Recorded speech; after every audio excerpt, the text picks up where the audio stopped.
Ronald Klain, the White House Chief of Staff, was criticized online late Wednesday after he retweeted a post from a Harvard professor that summed up our top economic issues as high-class problems.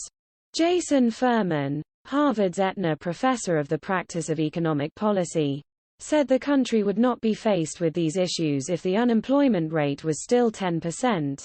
An apparent reference to Federal Reserve Chair Jerome H. Powell's comments early this year when he said the unemployment rate in January was around that number. Furman said if that unemployment rate was still a reality, the country would have had a much worse problem. Conservatives on social media took issue with Klain's retweet, claiming that he was, in effect, downplaying the hardships that some Americans are experiencing.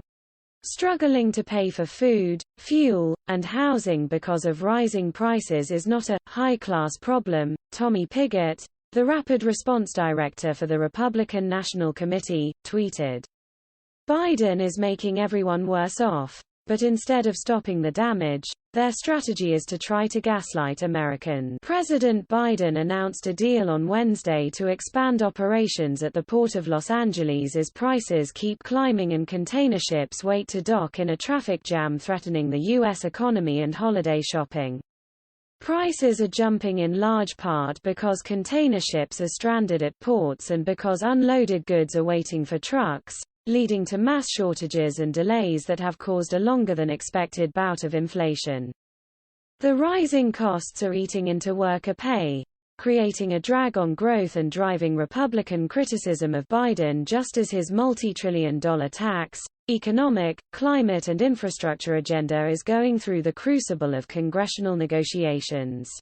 He engaged one commenter who said unemployment generally impacts a small percent of the overall population while inflation is noticed and felt by everyone. Furman said his earlier post was not political analysis but rather his social judgment. That said, unemployment is always politically costly in a way that is puzzling given your obviously true statement, he said.